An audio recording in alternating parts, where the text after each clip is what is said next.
Welcome to Die Hard on a Blank, the podcast where we explore the influence of Die Hard on action cinema, one action movie at a time. I'm Philip Gawthorne, and with me as always is Joey,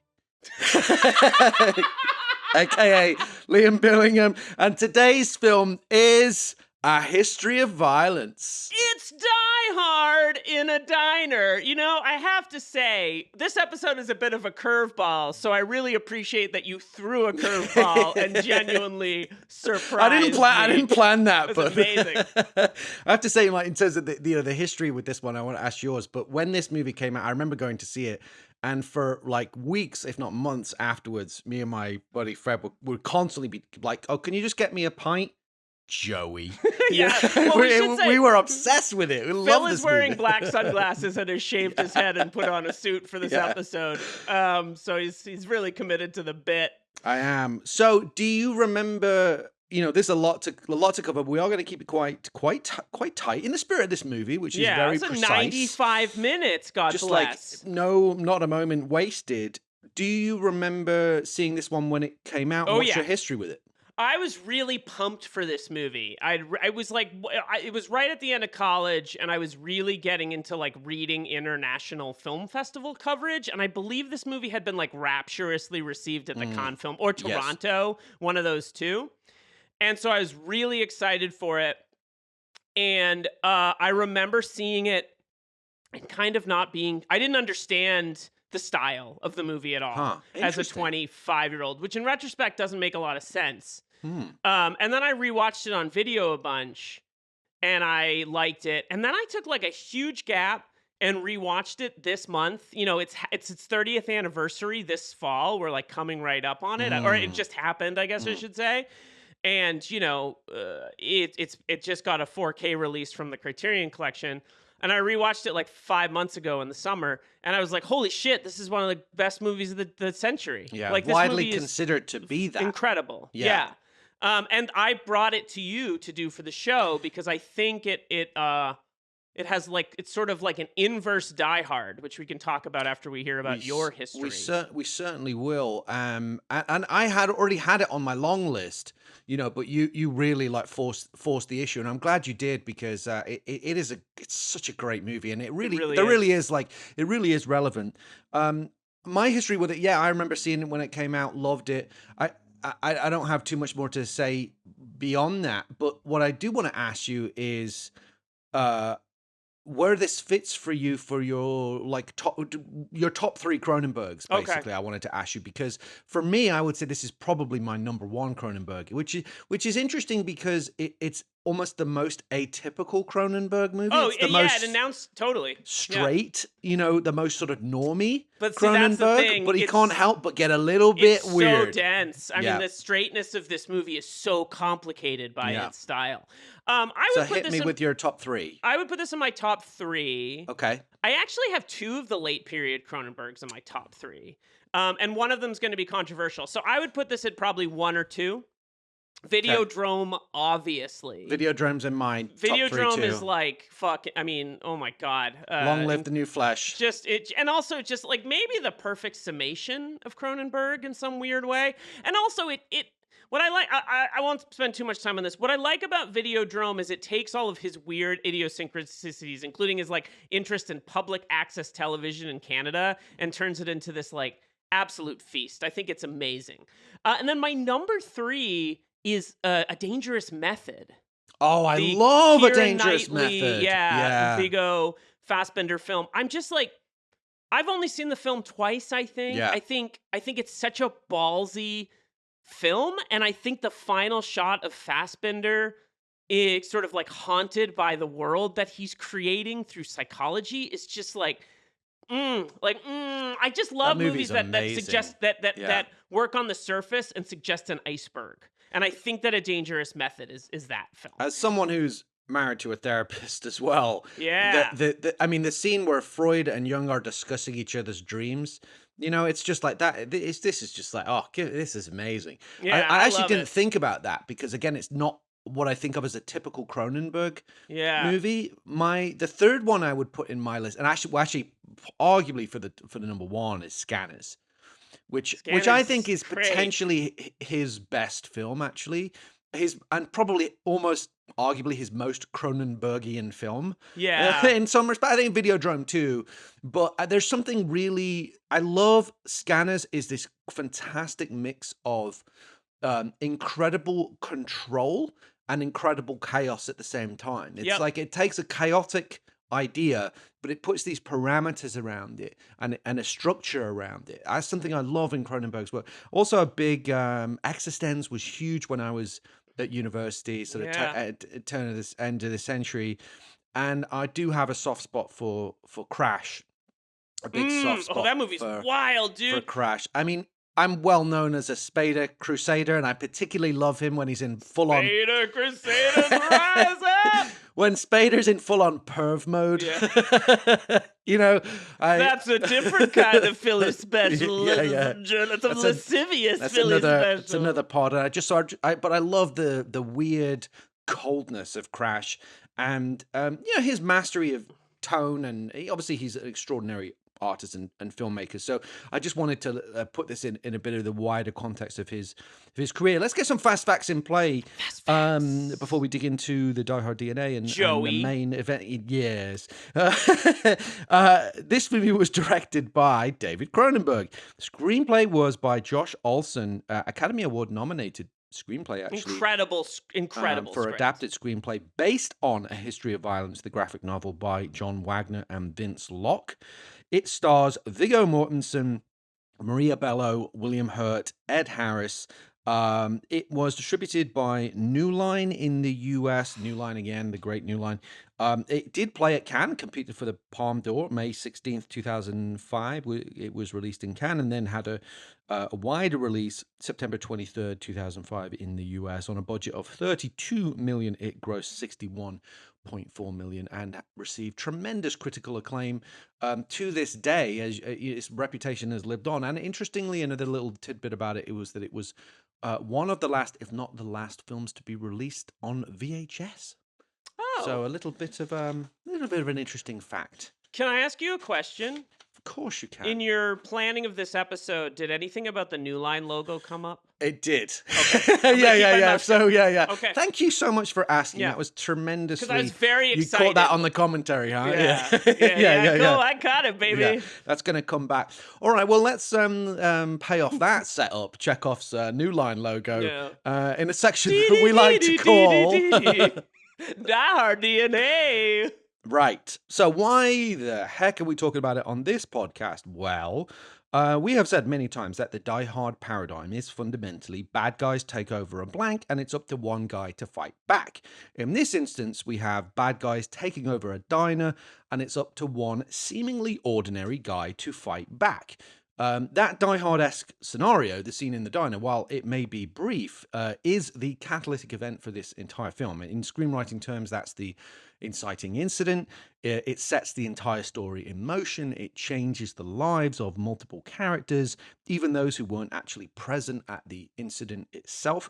So for me, I think what really excites me about this and our discussion today is that it's an interesting entry in the series because it's really about what happens if you survive a Die Hard type scenario. What's the aftermath of being involved in an event that's so destructive, and what are the repercussions for those involved? So that's why I think it's really interesting. You also have there's also sort of a bookend Die Hard situation because the finale in Richie's house is quite Die Hard-esque in that the hero has to battle his way out of a building by killing multiple bad guys.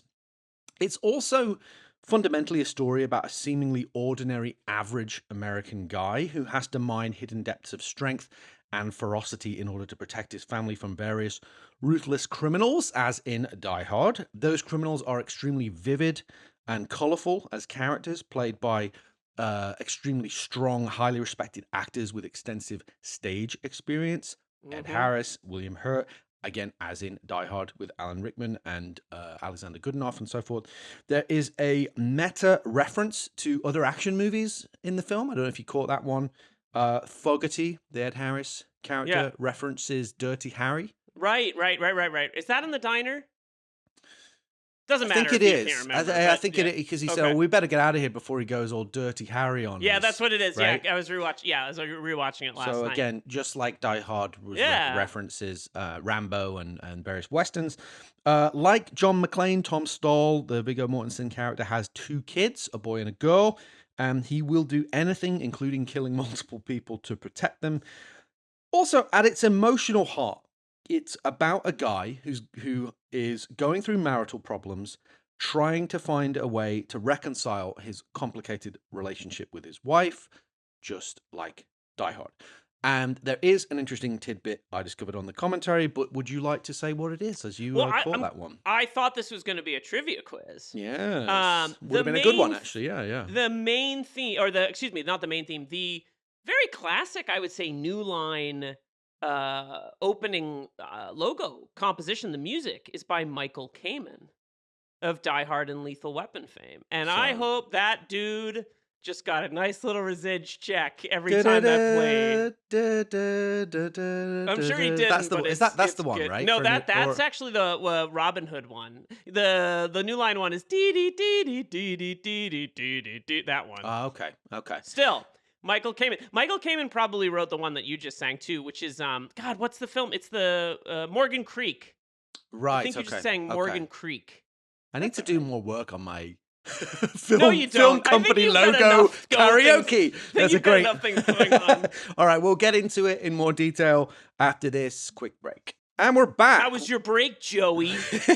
You know, when we do our final episode, I've prepared a riposte for There's this. gonna be like a knock on my door, I open the door, and someone's gonna punch me in the face. I That's know, gonna that wasn't what I was thinking, but now that you mentioned it. Oh, shit!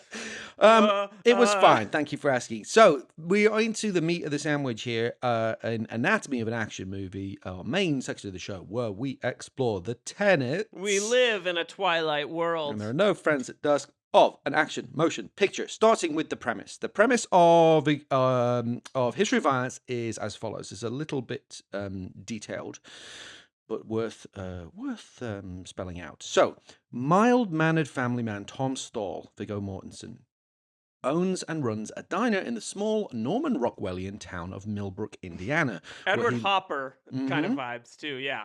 Where he lives a quiet, happy life with his wife Edie and their Maria Bello and their 2 children, teenage son Jack, played by Ashton Holmes, and young daughter Sarah, played by Heidi Hayes.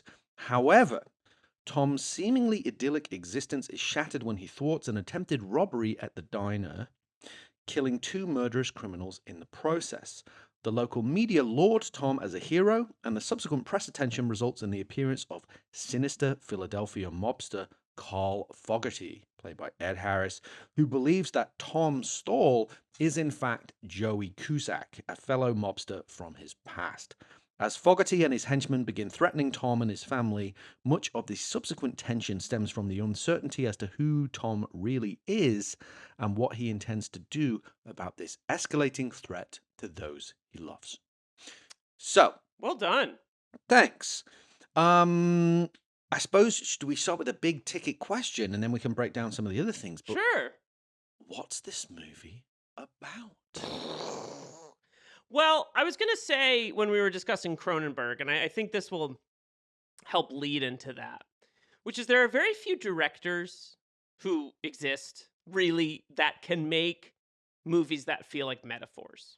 And there's some there's some film directors who I think have the rigor of theater directing. You know, as a theater guy, you understand, and we both have this background, that like when you write a play, you know, a play has to work on the stage as a play can be very imaginative, right? It has to work as a concrete dramatic form on the stage if it's a realistic play, but it can suggest something much bigger than itself, right? So All My Sons can be a metaphor for American capitalism, right? Or whatever, you know, what have you. Our Town is the classic example of being the story of the American town. And I think there are very few film directors who can achieve that kind of grandeur with very specific storytelling. And I think Cronenberg is capable of that. All of his movies feel like much larger statements about being alive. You know, the essay that accompanies the Criterion set, concludes. It's a really good essay by a critic named Nathan Lee. Concludes with the question like Cronenberg asks the most ontological question possible, which is, "Who are you?" Mm. Mm. And I think that is one thing that this movie is about, and then I think the other thing that this movie is about is the sort of way that the idyllic image that American society presents to the world is a fabrication, and it's a history of violence. I mean, Mm. that's kind of, this movie's kind of a western, but Yep. the Another Die white Hard hat, connection as well. Yeah. yeah, the Yep. white hat is actually a black hat, Mm. and he's lying. You know, in listening to the commentary track, it feels like Cronenberg says two things. His movie is not ironic. He uses David Lynch as his example for that, right? He's like, I'm not having the camera point at the lilies behind the fence and then showing you the rotten earth Right. underneath, Yeah. right? Just a very Blue Velvet adjacent film in some Yeah. respects. Yeah. Yeah. I'm not, it's not ironic. It's pretty sort of like, I think he says he's like, it's pretty like natural or realistic with this slight kind of like expressive quality in the middle of it. He And I think called that's it what, intentionally dislocating, yeah, which I it's, found that yeah. very interesting. That idea of like, it's Americana that we recognize, but something's off. Well, I think it's very Brechtian, this Mm. movie. I think it's a really sophisticated use of the technique of what broadly would be described as making the audience notice the strangeness of the situation, Mm. or kind of paying as much to the performances as they are to the story. And I think it's using kind of the question of who Tom Stahl, and Mm. interestingly, Stahl in German means steel or armor Mm. maker, which I think is really interesting. So, I find myself sort of thinking about the movie as like this Brechtian take on identity, where it asks big questions about American identity, as well as like, how do you live with the reality that you have like these ghosts in your past? And the movie Mm. does not shy away from either. It makes a big point and it makes a very small point about who this guy is. And it takes on something that almost no action movies do, which is what violence does to a body. Right, right, right. And he said, and we'll talk about that a little bit in the action, but as you've touched on it, because I had a reference about that where he said he wanted the violence basically to be simultaneously exhilarating and repellent in order to create discomfort in the audience. Because Yeah. typically, we've talked about a lot of these action films function on the level of revenge fantasy, right? So they give the audience a kind of carte blanche to say, in this world, you get to live out your violent fantasies, and there's a catharsis that comes from it. Something like John Wick would be a classic example in the Yes. modern era, and that's sort of it, also a graphic novel adjacent kind of thing. But that is not like it's violent, but it's a sort of beauty. There's a beauty to the violence, and there's a balletic quality to the violence that allows you to enjoy the violence. This is doing something much more uncomfortable Right. by design. The violence is horrible. And even if in some cases it's entirely justified or even essential, but it's still horrible. And that's one of the things I think that the other, the second question I had, this kind of leads into it is, no, this is a bit of an outlier for Cronenberg because it's a relatively straight, in quotes, film. It's also not horror or sci-fi, as a lot of his work is. Yet it's still very clearly a Cronenberg joint. So Yeah. what does this fit into his oeuvre, and what obsessions of his are present in this relatively mainstream, or seemingly much more mainstream movie? Well, I think there's the sort of satirical Cronenberg that pops up in this movie. You know, that first scene when, first of all, there's that amazing first shot, Yeah, right? it's great. That where the little girl is murdered, like Oof, shades yeah. of Assault on Precinct Precinct 13, and 13, then it yeah. cuts to the little girl screaming, and there's that scene where everyone in the like it's hilarious in retrospect. Like, do you have a bad dream, honey? And Right. then the son comes in, and then the wife comes in, and like it's like it's right. Like if this is normal, right? Mm, It's registered like right up here. right. It's not up here. It's right, for those just listening, I'm like indicating just an inch above what would be considered like naturalism or Yes. realism, right? So there's that the satire of that.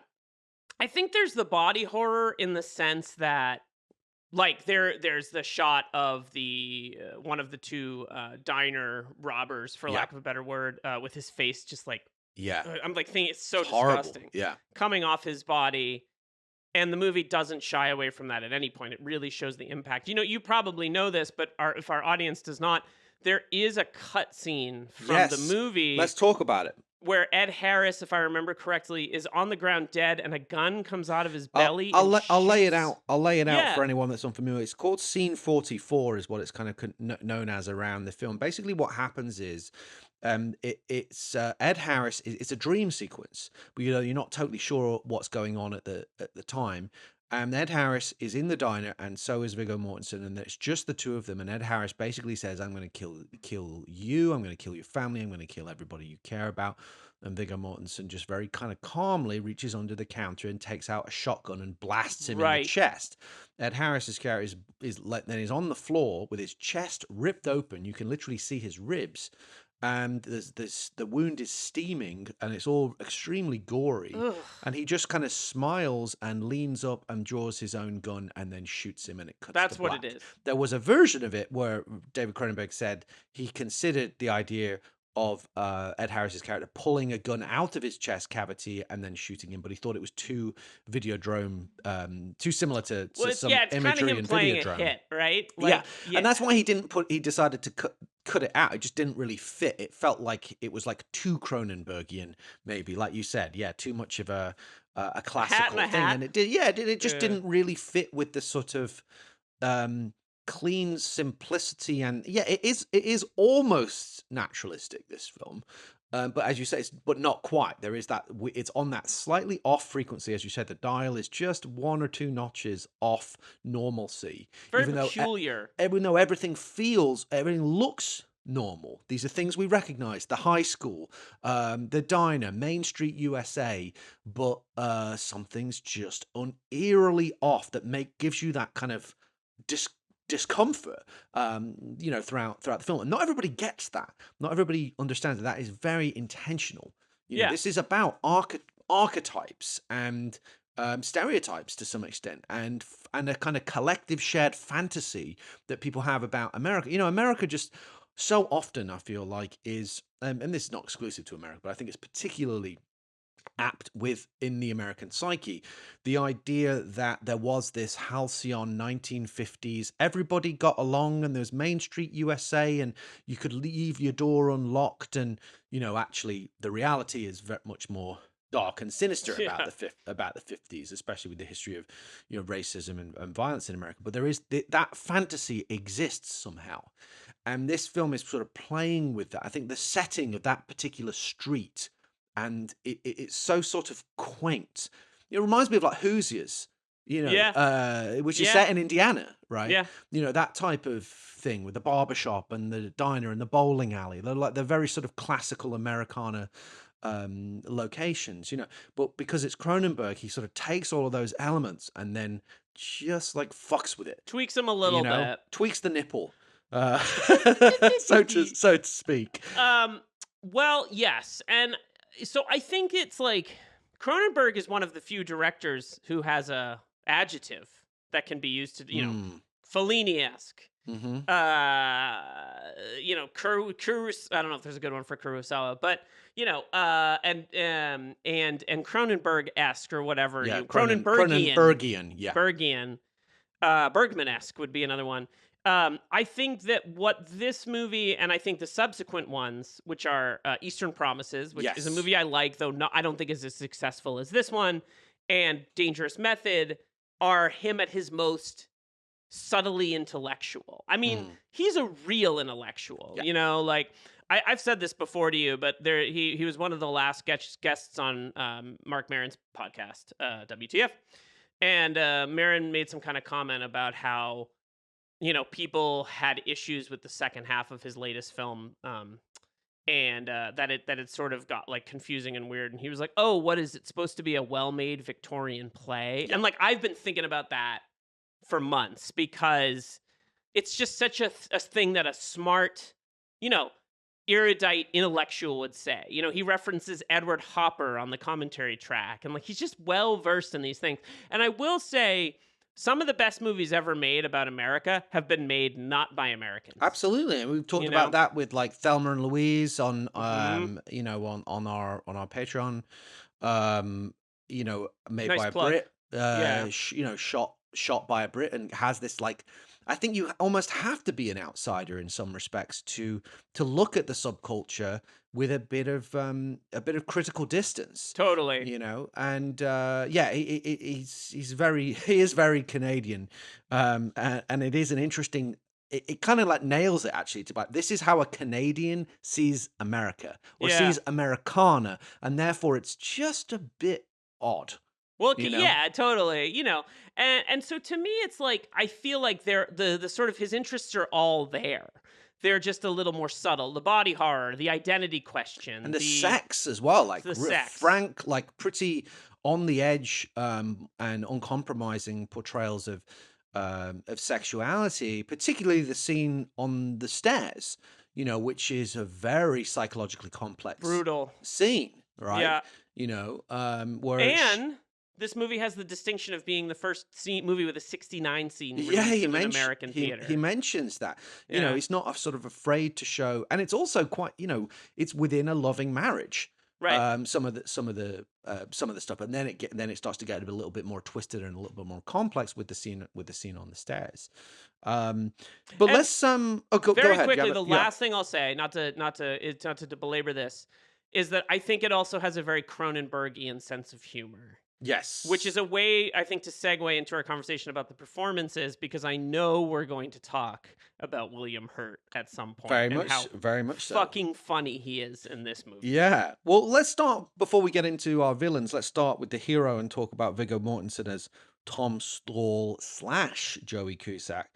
Um, I mean, I've been on the Viggo train, for a while by this point. I You live in think Vigo Village. I do. Sure. Vigoville. Um, Much better. Damn it. really since probably G.I. Jane was the one that like put it over the top. That stash, those shorts, that Not combination of Daylight. It wasn't super Daylight. Daylight, where he's like the most. What does he play? It's like the Michael Jordan of rock climbing or something insane, where he's like richer than Elon Musk. He's a rock climber. I think for me it was probably Crimson Tide. Yeah, I I mean, remember kind of being like, what an actor this and he's guy been is. around, for a while. But witness, he's even Oh, he's even in. yeah. But GI Jane was the one where I was like, holy shit, this guy is like powerful on Yeah. screen. And so I loved him, and this was one of the maybe one of the first things where he was like, he's really, I guess this is sort of post Lord of the Rings, so he's in a really different spot now. He's like kind of a huge star, and he's becoming this very interesting kind of offbeat leading man, who is also, because he's an artist himself. Like he's has Danish heritage. He's not a typical American, Ubermensch type Yeah. guy, right? There's something about him that has a European Totally. sophistication, and something that's just a little bit different that makes him so interesting. At the same time, he's like this classically handsome, It's beautiful. guy. I mean, Aragorn in Lord of the Rings is like, I remember just being like, this is a movie star Yeah, to yeah. the nth degree, And the fact that his then choices after that were so interesting. Yeah, and I think Hollywood probably pushed him to do the slightly more mainstream things that didn't really suit him. Those sort of, I forget what were the name of those movies where it was like him in the desert, or just stuff that felt a little bit Yeah. like basic Yeah. for him. But he's like, Yeah. he's too interesting for that, So, and he carves this very strange. It's like he straddles the art house and and the multiplex with a Right. lot of these choices. He's just far too interesting to be a kind of vanilla leading man. So I think this is an amazing performance. Oh my! I I mean, mean, my God, this the performance. subtlety of it, and the turn as well, and also he does a little bit of accent work as his kind of Philly accent starts to come. They're pretty subtle, but it kind of starts to come back as the Joey Cusack character kind of, Yeah. emerges from its shell, or that's been hiding And it. there's a moment in the commentary track where he this movie really fucks with your head. There's that scene when he like goes to the diner really early in the morning, and then Ed Harris pulls out in front and he like leaves, and then he calls the wife, right? Mm-hmm. But there's a shot of him turning and looking out the window, Vigo. And on the commentary track, Cronenberg's like, we had to do this shot again because the way he turned his head was just like a little too much Joey. Mm, Like he had to mm. film him from certain angles when he's Tom Stahl Right. and when Oh, he's wow. Joey Cusack.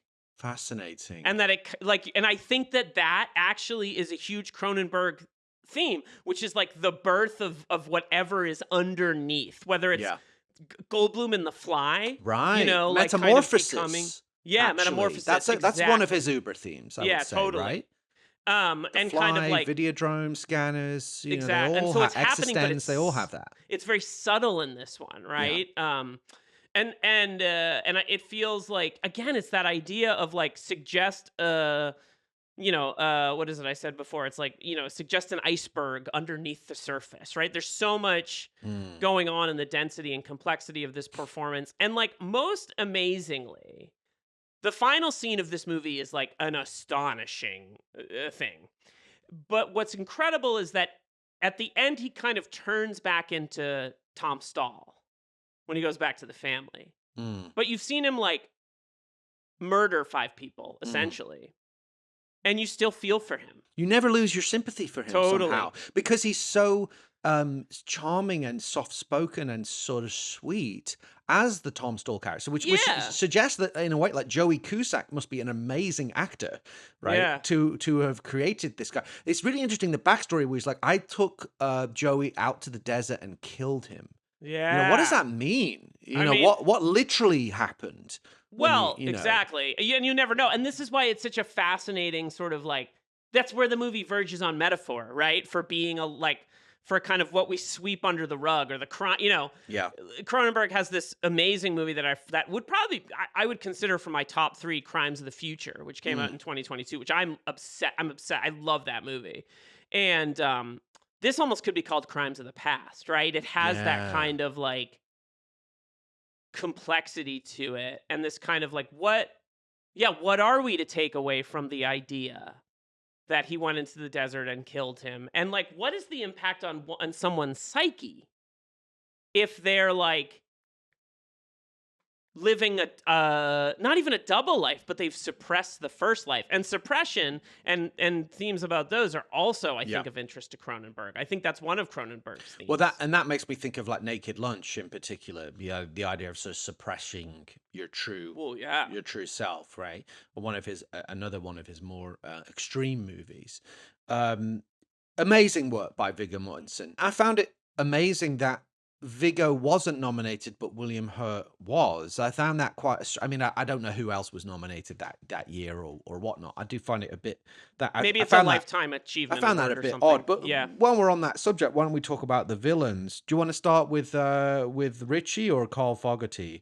You want to start with Ed Harris or William Let's start with Hurt? Ed Harris because he shows up he's kind of the Carl. Well, literally, Yeah. he's literally Oh, yeah. called Carl. Yeah, He's literally yeah. called Carl Yeah, Fogarty. that's true. Definitely a Um, Die Hard reference. Very intentional. Yeah. Yeah. Oh, man, I mean, what can you say? Like, just the sort of the magnetism, the gravitas, the intensity, and the wit as well. That sort of sinister humor that Ed Harris brings. And I like that he sprinkles in a couple of moments where obviously he's very intimidating and frightening and kind of mysterious, but also there's like little bits of charm, like the scene in the mall where Mhm. she catches him. He's just calmly sitting there and he's watching the daughter, and when she loses where the daughter is, he's just sitting there and he calmly points out sort of where she is, so that he seems almost like there's a potential kindness to this Yeah, man, benevolence or something. a decency to him, but you also know he's probably the absolute worst. We Right. never know what caused Joey to disfigure him. We know what he did because it's described in pretty brutal terms what he did to his eye, But but we don't know why and what the beef was. You know, Very quickly to awesome go back, performance. amazing performance. To go back to Vigo really quickly, when he pulls off his sunglasses and you see the Yeah, eye, there's Vigo just has yeah, this split second acknowledgement, just uh, the quickest kind, and then it turns into this. right. The innocent man. Yeah, and look, but it's there. It's so Yeah, yeah, quick. yeah, yeah. No, I think that this is like, contender for like, the thing that's crazy is that he's so good in this movie and he's not in the movie very, very much. And, for those of us who were raised on his amazing performance in Apollo 13, like like Yes. truly maybe the best thing about, I love that Oscar movie, nominated. and Yeah. he's like, I'm like getting teary-eyed thinking about him in that movie. To then do the Special. Truman Show Mm. where he's kind of shitty but like you feel for him. Mm-hmm. To see him do this is like, oh, this guy can do anything Yeah. as an actor. Truly one of the great American actors of all time. Oh yeah, And absolutely. he's so much fun in this part. Like any scene that he's in is electric. You Yep. know, and their chemistry and the tension is just fantastic. Well, let's talk about the more unusual But performance in the then, film, this is because what's that's crazy. a pretty. What the hell's going on? Like honestly, I gotta say, like, I don't quite know how I feel about this. Look, I love William Hurt. God rest his soul. Like an amazing actor. Yeah. Done so much extraordinary work, and another actor with incredible range. Always, excellent. But I have to say, I find this performance quite confounding, and I found the praise for it, especially the supporting Oh, actor really? nomination, quite odd. Like quite kind of like, really? Okay, this was an interesting thing, but like, is this Oscar nominatable? Make the case if you why do you think Well, this was so heralded? Because it's a strange performance. It's very interesting, and unexpected. And there's some interesting stuff that comes out in the commentary about what they were thinking behind the character that's actually subtext. I didn't listen to that part of it. I switched I'll tell you back about to it, the but regular movie. we'll come to I it. mean, But what do you look, like about it? Or I want to just very quickly, everyone does this, but I think it's fair to say that like the Oscars are certainly not a barometer for me of what's good or bad, even though I think that they do cause us to talk about these things, right? So that's fair. And as for their reasoning, well, I would say that the Oscars love a showy 8 minutes.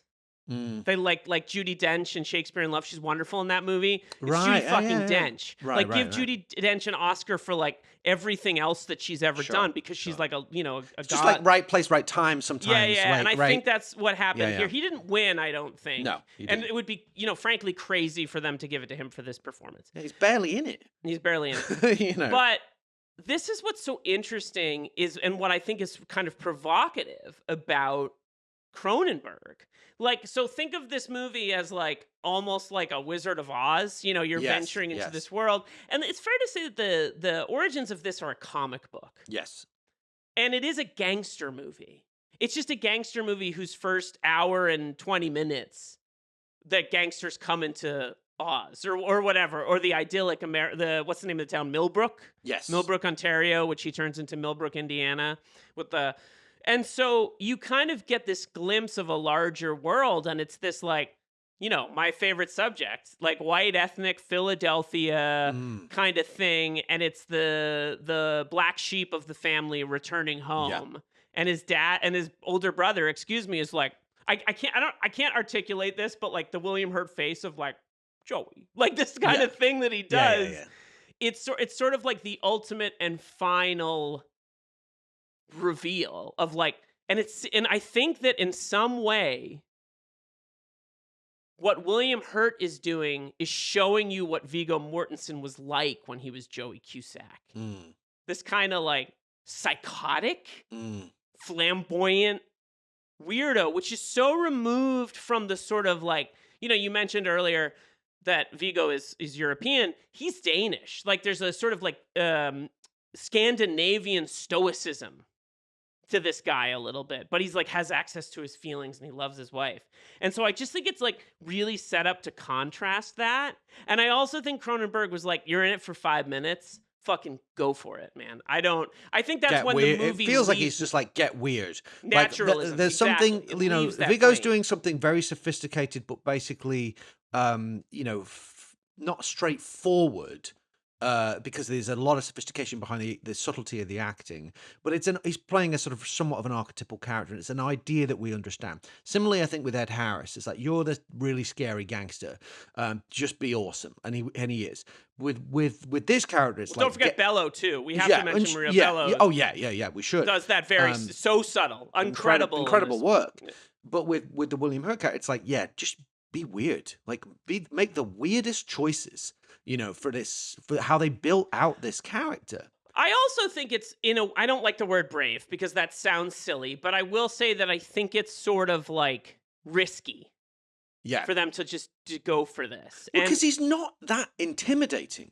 No. I think that's what's so surprising about it, and it's like such a weird Maybe he doesn't need to choice. be because he has Ed Harris and all Well, these yeah, like yeah, goons, because you Ed know? Harris is so intimidating and so Yeah. frightening and seems so formidable. Then you meet this guy, as you say, the Wizard of Oz, and he's actually like quite eccentric. Yeah. The detail that came up from the commentary that I thought was very interesting was, and this is Cronenberg saying this. He says that him and Vigo played with the idea that Richie is actually gay, hence him not being married, hence the slightly effete gangsters around the mansion. If you look at them, he basically implies that there's like shit going on behind closed doors Like, with those interesting. goons, right?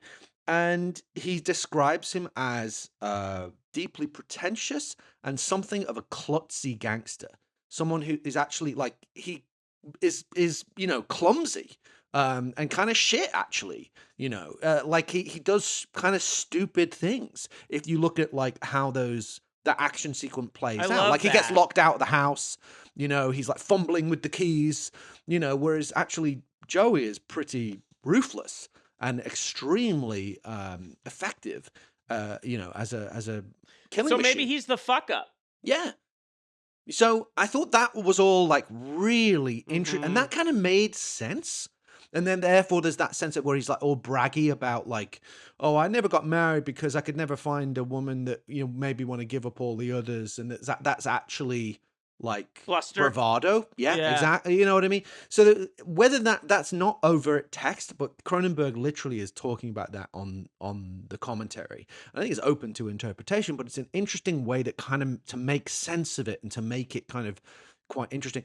The other thing that didn't occur to me until the commentary, because I was slightly confused about, okay, so he brings him in, he's quite affectionate to him at first, like they put their heads together, there's a sense of that maybe that was something they did as kids. He seems to want to bring him back into the fold in some respect, but there's Yeah. obviously a lot of baggage.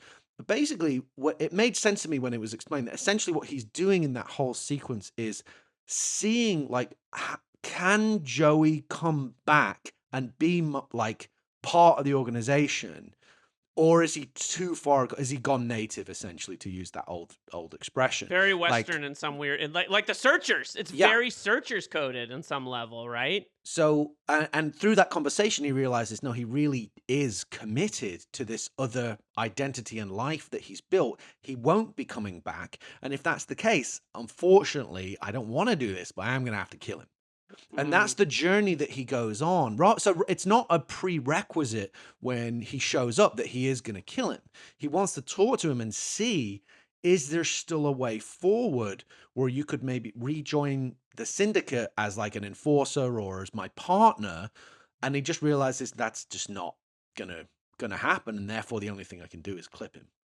So I thought that was all Jesus, this movie fucking rules. so much going on in those 8 minutes. There's also the Cain and Abel aspect of it, of the feuding brothers and fratricide, and you know it is an amazing, like, for a film that's so short. There's so much going on about it. Do you want to? We should talk about we haven't done the lady in a while. Whoa. Yeah, very quickly. I think it's worth saying that there's like a significant amount of material that was cut from this movie. And Cronenberg makes explicit. I feel like this is like us reiterating the commentary track, but he does make specific references to the scene before the sex scene. They go swimming. You don't see it in the movie.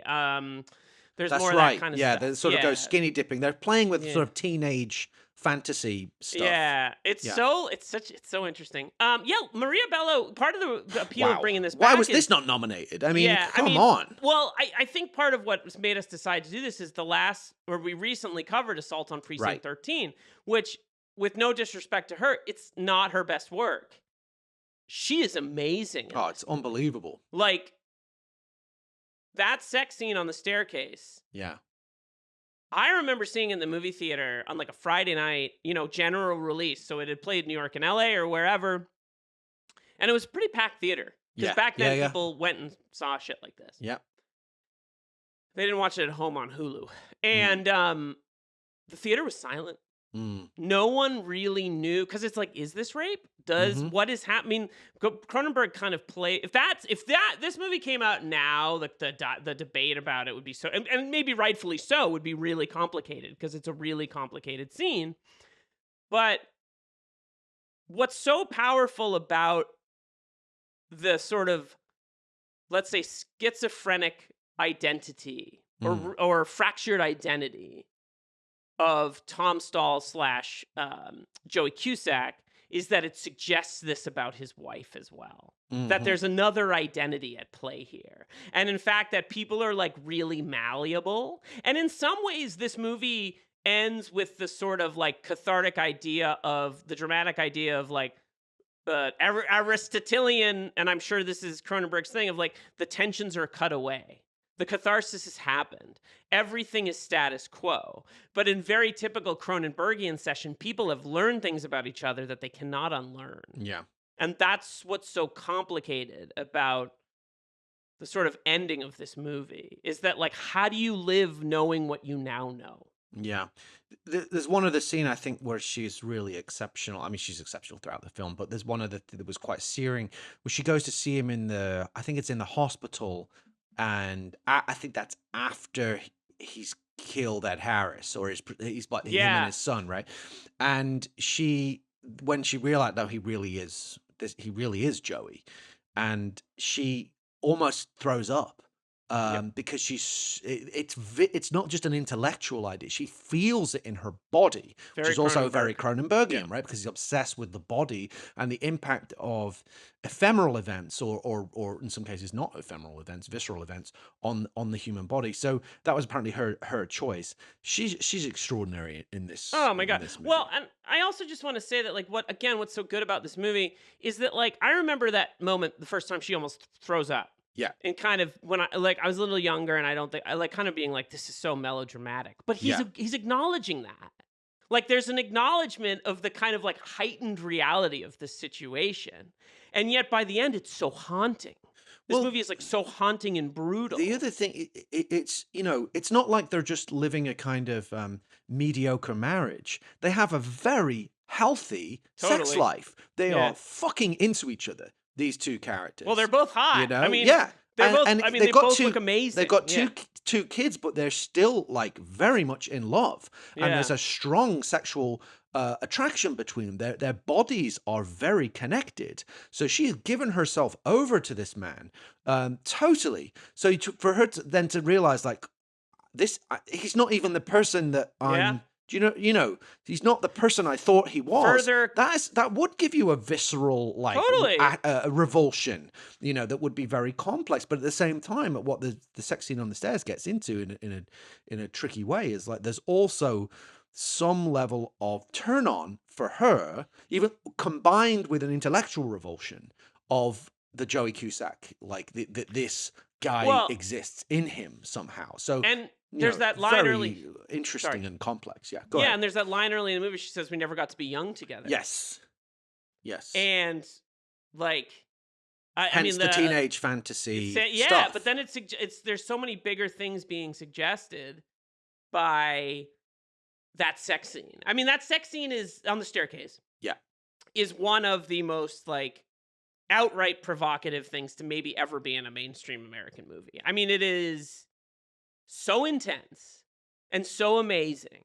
Anyway, I mean, I could go on and on, but the sort of, I think the big takeaway here from the performances and from the big thematic ideas is that, like, there's so much going on in these 95 minutes Yeah. that really make this cinema. Yeah. Like, And I love that there is a sort of minimalism to it, because each scene has so much, there's a minimalism to the macro of it, because each individual component is so rich yeah. that you don't need like 120 minutes of stuff.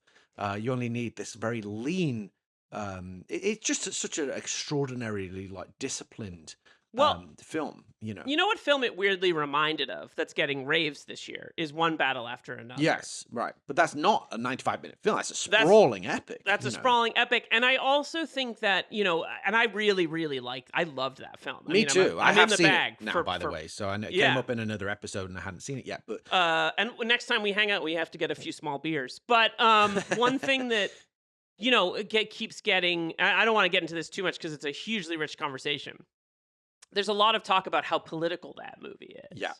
And I don't really actually think it's all that political. I think it's about contemporary politics, if that makes sense. Like, it deals with some really awful shit that is happening. But I think that like the sort of politics of the filmmaking, it's ultimately like a pretty personal story and is about his redemption with his family. And I think what's astonishing about what A History of Violence does is it makes the personal extremely political.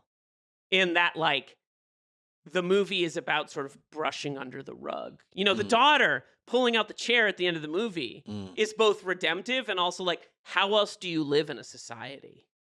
It's just very, very powerful. What do you mean by that? What do I mean by the society aspect Well, of it? your reading of the ending of that scene, because it is an interesting sort of epilogue of there is a sense, they know now that he is not who he said he is. He has lied to all of them. He is actually a murderous gangster. He is not Well, Tom yeah, Stall. totally. He has created Tom Stall. But it ends with this sense of like, you're still invited to the dinner table, and there's still a possibility of hope. So yeah, it seemed like you felt that there was something more that on a political level or something. How else do veterans come back from Vietnam or the Gulf War or whatever it happens to be, or going out and just living in the world and having to do shitty things, right? I think that like the way that the film, everyone is looking that reality in the face, right? They're all looking at like, this guy has murdered people. It's very possible by this point. In front of them as well. In front of them, but also it's possible they've heard the radio by now and they know that a mob boss in Philadelphia is dead, right? Like, you never see that, but like that would make news in Indiana, right? Like, that would be a story. And so the daughter sort of being like, it's this beautifully innocent kind of like, well, she's still our dad. Like, we have to get on with our lives here, right? And so I think that you can read that as a metaphor for like every sort of, not even just patriarchal, but the patriarchal read of like men who go to war. And in Vietnam is a great metaphor for this, who did horrible things and still have to come back and live with that reality, but have to be parts of their family. You talk to anyone who had a parent who is in grandparent or parent who is in World War II or whatever, they don't talk about it, right? But it's there. Yeah. And I think that the sort of like harmonious way that the family unit is brought back together at the ending of this movie is a metaphor. It reconciles the sort of sleepy life of America and what the fuck happens to sustain that illusion of society. All right, cool. I don't want to spend too much time on the next two sessions because we've covered a lot of it. But I do want to touch on this on an action level because, Cronenberg is actually, again, I think similar to John Carpenter. We don't think of him as an action director, but when he does direct action, it's generally pretty fucking good. Crisp as hell. But there was a real intentionality to how this stuff was directed. He said on the commentary, he watched videos about how to kill people in street situations where any social contracts instantly end and it simply becomes about survival. We already talked about how we wanted the violence to be simultaneously exhilarating and repellent. and that he wanted it to be realistic and nasty. But I think that, again, going back to, referencing John Wick as like another example of a film where the action is slick and balletic and choreographed versus the action in this film, which is ugly, nasty. It's just like, what is necessary? Do I need to break this guy's arm, and smack him repeatedly in the nose? It's like, it's that type of violence. Yeah.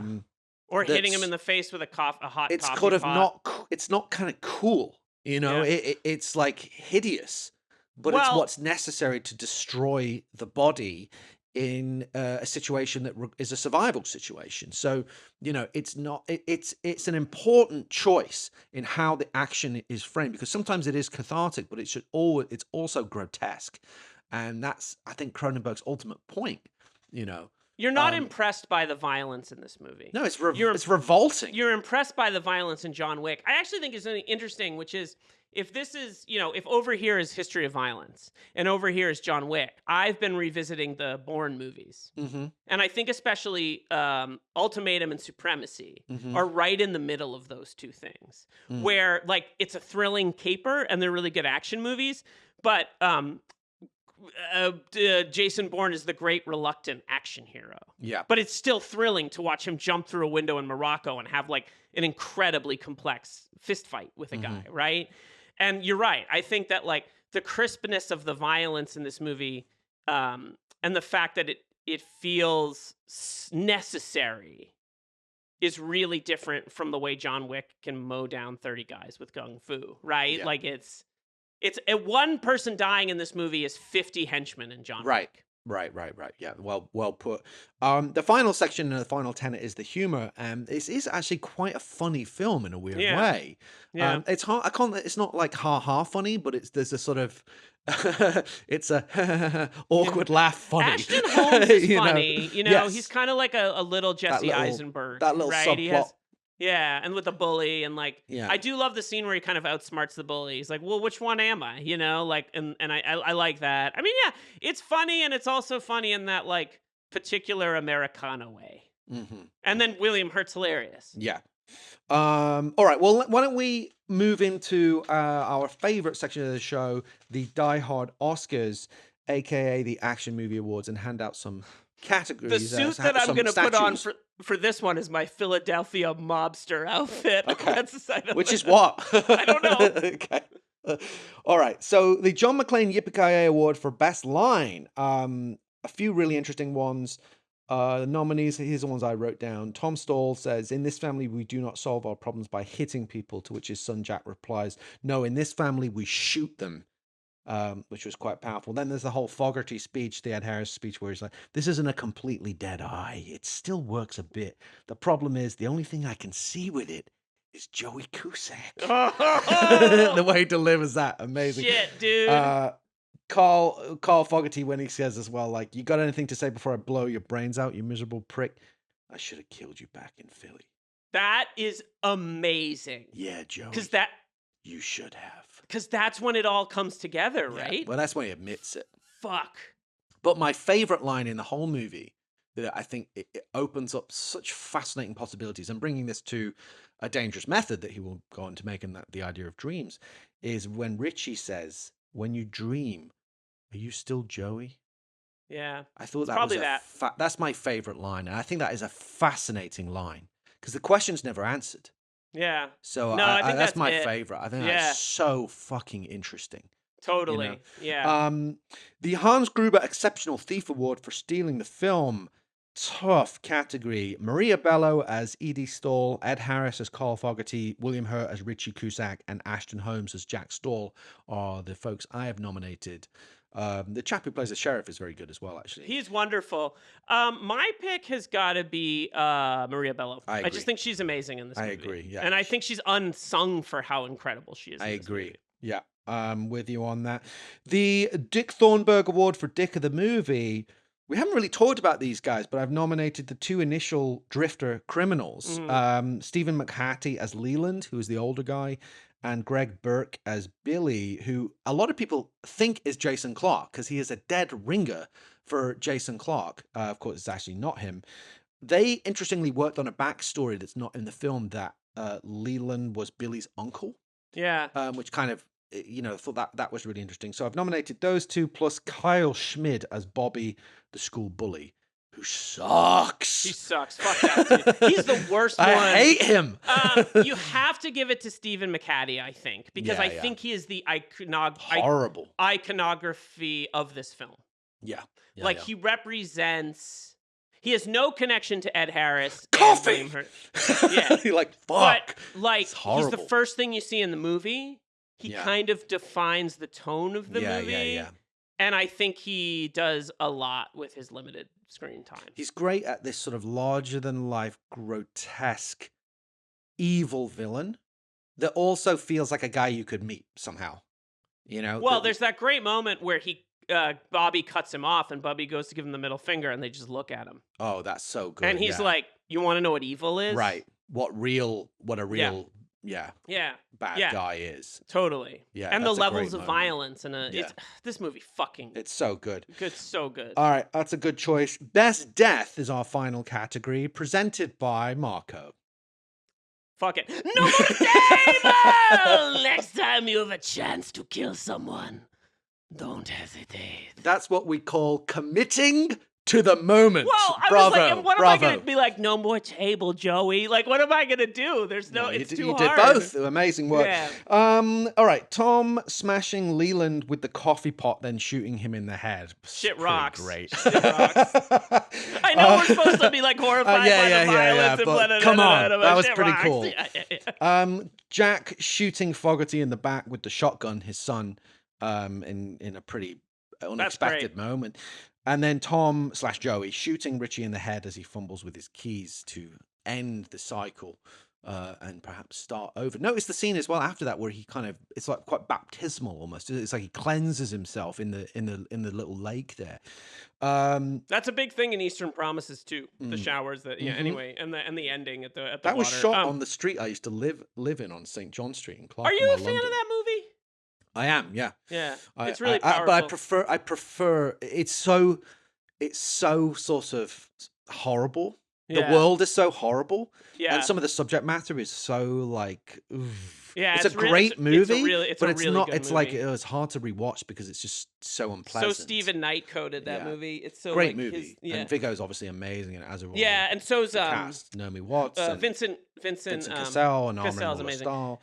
Armin Mueller-Stahl. Oh God. So my pick has got to be the coffee pot. Agree. We're in total agreement in all four categories this week. Let's take one last break and then wrap things up with the Double Jeopardy trivia quiz where the scores can really change. We'll be right back. And we're back with our final section of the show, the Double Jeopardy trivia quiz. You all know the rules by now, I am sure. I thought you were about to break out into a musical number. You all know the rules by now. It's the Double Jeopardy trivia quiz. I don't know what happened. All right, getting back on track. Question number 1. Actor Ashton Holmes, who plays Jack Stahl in the movie, appeared in the similarly titled 2018 film Acts of Violence, a movie which also starred which Die Hard cast member in a leading role? Clue, please. The clue is, he played the role of Detective James Avery. Don't overthink it. It's not Bruce, is it? It's Bruce Willis. Oh, is this one of those weird movie? I was kind of struggling to be honest. I was struggling to find connections, but when I found that, I was like, wow, another film where the violence is in the title, Bruce Willis is in it, and the kid from History of Violence is in it. You can't. That's the perfect trivia. What am I going to do? Question number 2. This is an interesting one. I wonder if you came across this. According to the section on this film in the book, The Ultimate Collection of Gangster Movies, which legendary movie star and action icon turned down the role of Tom Stahl? Is it Arnold Schwarzenegger? It is not. Is it Stallone? It is not. Stallone, I could kind of see. I could kind of see Stallone in like Copland mode, but I'm picturing him in like Cobra mode, where he's like, who is Call the Cobra. There's a clue. He is possibly your favorite actor of all time. Harrison Ford is correct. Isn't that interesting? Let's just He's stay too old. He's stay too with old. it for a second. Yeah. It's amazing in 1988. In Uh-huh. 2005. Here's the problem. We're not used to Viggo with a gun. By this point, Harrison Ford has done Jack Ryan. Like, he's played this part. He's played Jack Ryan. This is Jack Ryan. This is some version of Jack Ryan, right? But it's interesting that where it's like, did you not want to work with Cronenberg? Like, it's interesting that Harrison Ford, his 2000s are quite strange. Yeah, that's true. And it's like he didn't want to do. He turned down Traffic famously, right? The Michael Douglas role.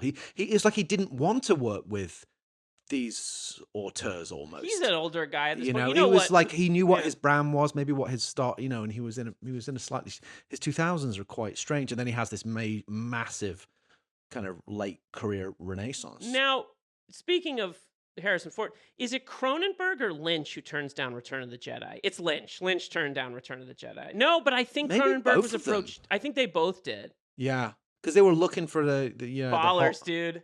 That's fucking baller. Imagine. No, thanks. Star Wars. No. Well, Cronenberg I'm gonna go would've make fucked Dune. it up. It's just they're both maybe too smart for it. Yeah, and I say that with no disrespect to Richard Marquand. And you know what? I love Return of the Jedi. I absolutely love it. It rules. Are you fucking kidding me? I wouldn't change a thing. Yup, baby. Let's go. All right. Question number 3. In convoluted corner. Although they're all a little convoluted. Okay. The film version of A History of Violence changes the ethnicity of the gangsters from Italian-American, as in the graphic novel, to Irish-American. But in which Oscar-winning 2016 film did Viggo Mortensen play an Italian-American hard man? Hard man? What does that mean? A heavy, an enforcer, but he's not, I gotta tell you, strictly I speaking, have a Viggo gangster. Mortensen's Wikipedia open, but I'm not gonna look at it. 2016. Can I have the clue? The film, set in the 1960s in the Deep South, won the Academy Award for Best Green Picture. Book. Green Book. A film that has a kind of really, bad cultural reputation, seemingly. Everyone seemed to turn on it, didn't they? Yeah. Yeah. I haven't seen it. Oh, I liked it at the time, but again, it's a weird, but I also understand the argument as to why people now they look at this felt a little white savior for the thing, time. and stuff. I mean, stuff Viggo's like a great actor. I'll watch him do anything. It's still a very watchable film. I think the politics of it maybe haven't aged.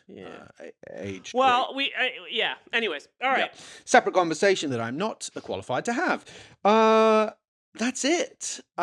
We do have a very interesting plug though. Yeah, please that do. I want to Do it. Speaking of badass hard men, we, which not us, we're talking about Ray Liotta. We're going to talk about me right now, baby. So how much do you bench? 40 pounds. So we have a bit of a cool plug that we announced on social media. Thanks to our dear friend, Blake Howard, who facilitated this. We were commissioned to provide a commentary track on a forthcoming 4K release of the 1994 Martin Campbell sci-fi action classic, No Escape, starring... Or Escape from Absalom. Which is what I think it's going to be Absalom called. 2022. Oh, yeah. Exactly. But broadly known as No Escape, the Ray Liotta movie, also starring Lance Henriksen, Stuart Wilson, Kevin Dillon, Ernie Hudson, a fantastic, and a whole cast of RSC legends. That is going to be out on the 4th of March 2026, but it is available to pre-order now through Umbrella Entertainment. The website is shop.umbrellaent.com.au. They're an Australian-based company, but I believe they do play in the US. I'm not sure if they play in the UK. No, they will. 4Ks are region-free. Are they? Oh, so great. Any 4K will play in any any 4K will play in any player. Now, there could be a Blu-ray disc attached to it, in which case you would have to get a region-free player. But your 4K player We'll play that disc. No problem. It's an amazing edition. It has a 48-page book featuring essays by a friend of the show, Brandon Stroisnig, and Jedediah Ayres. It has a custom case with new art by Ben Turner, art cards, reversible poster, and our commentary was a blast to do. It was so fun. That movie rocks. It's so good. It's so much better than its reputation would suggest. Yeah, and a lot of people I've spoken to like really love and remember that movie. Yeah. You know. What was and really it's very fun exciting for me was reading the book it was based on, the Penal Colony, and discussing some of the changes, because it's quite J.G. Ballard-esque. Speaking of Crash and that Cronenberg connection. But anyway, it was a blast to do. So you can find that via Umbrella Entertainment. You can pre-order it now, and it is a fantastic new edition of a great movie. So thanks again to Blake and the folks at Umbrella for asking us to do that. And we'll take whatever commission they want to give us. No, just kidding. They already got paid. Look, someone call me about Harley Davidson and the Marlboro Man. Yeah. Like, please. Like, you know, we have to get on that. Hopefully there'll be more of these in the near future. And maybe we could record some commentaries for our Patreon.com/48 hours of buddy movies. Oh, yes. Good point. Where you can listen to our show about the buddy movies, the films that well, most recently we did Lethal Weapon 3, and next on that feed, if you can remember, Phil, is Another Stakeout. Oh yeah, baby, a Pacific Northwest set film, the place that I currently live in, which is mostly wonderful, except I'm far away from my dear friend and partner in crime, Phil Gawthorne. So that is www.patreon.com/48 hours of buddy movies, 48 hours of buddy movies, and you can get the full library. We've done about, I think, 26 of the 48 movies that are all up there. Tons of classics. We're playing the hits, all great stuff. And you can also, we have a whole sort of comments board where we can interact with us and banter and so forth, and it's a lot of fun. I'm thinking about launching an OnlyFans. I'm just not quite there yet. Next time on this show, Phil, it's a very interesting movie. In some people think of this as an alternative universe, the real Die Hard 4. It's 16 Blocks, directed by Richard Donner, starring Bruce Willis as an aging New York detective who has to transport a witness through the titular 16 blocks. Into my veins. So a very interesting movie, the fun one, an amazing Bruce Willis performance once again. That about does it. Thank you to Tyson for our amazing artwork. Rate, review, subscribe, tell a friend. We'll be back next time with David Morse and Richard Donner. Die Hard on a Blank is a podcast from Philip Gawthorne and Liam Billingham. Tyson Hubley makes our art. You can hear exclusive episodes of our Patreon show at patreon.com/48 hours of buddy movies. Rate, review, subscribe, and tell your action movie loving friends about the show. See you next time on Die Hard on a Blank.